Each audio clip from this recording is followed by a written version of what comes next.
Се поголема е неизвестноста за исходот од преговорите со Грција како што процесот влегува во финална фаза.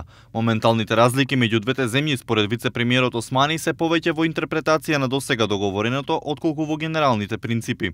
Сепак тој вели дека е прашање на денови, а можеби и часови кои вели се клучни, но критични. Сметам дека се последните метри на еден 25 годишен маратон, а обично последните метри се најкритични, кои што може да го утврдат исходот во позитивна или во негативна насока. Во меѓувреме пак грчките медиуми, повикувајќи се на владин функционер, пишуваат дека и покрај постигнатиот договор некој игра игри. Имаме добар договор на масата, за кој, како што рече премиерот на ПРМ, мора да се затвори многу наскоро.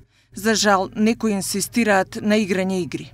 Изјавил грчки владин функционер како коментар на вчерашното соопштение на македонското МНР, кое порача дека за вакви значајни прашања не треба да се брза и додека јавноста будно го очекува телефонскиот повик помеѓу премиерите Заев и Ципрас, кој би можел да биде еден од последните чекори во преговарачкиот процес, опозицијските партии во двете земји натаму ја матат водата.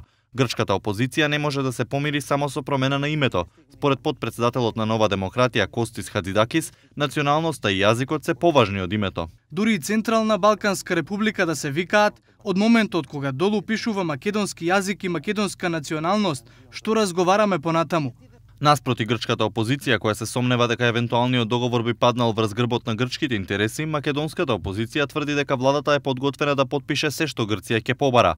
Пратеникот и поранешен министер за надворешни Антонио Милошовски, кој претходно напиша дека деновиве ќе се случи средба меѓу Заев и Ципрас во грчка Мала Преспа, каде ќе се потпише договорот, сега повикувајќи се на дипломатски извори, тврди дека владата заговара промена на јазикот и идентитетот со промена на уставот пред поканата за членство во НАТО и датумот за преговори со ЕУ. За власта овие информации се без кредибилитет и легитимитет. Неофицијални информации никогаш не сме си дозволиле да ги коментираме без разлика од какви извори доаѓаат. Решението на долгогодишниот спор меѓу Македонија и Грција ќе биде добро за двете држави, но и за регионот и за цела Европа, изјави денеска амбасадорот на делегацијата на ЕУ Самуел Жбогар. Мислам дека двете страни ќе може да изнајдат решение кое што освен за двете држави ќе биде добро за целиот регион и Европа. За тоа да се случи, ние мора да имаме трпение и доверба дека тоа ќе се случи. Во услови кога лидерите од западните земји порачуваат дека интеграцијата на регионот во ЕУ и НАТО е најдобар начин за стабилизација на Балканот, двете земји се под притисок за решавање на прашањето. Во исто време неколку протести се случија во Грција и Македонија во последните месеци против постигнување на компромисно решение.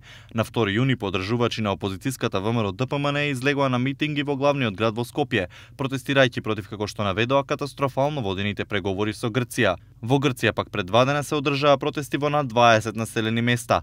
Пораките беа дека Македонија е една и Грчка и нови демонстрации се закажани во Атина на 8 јули.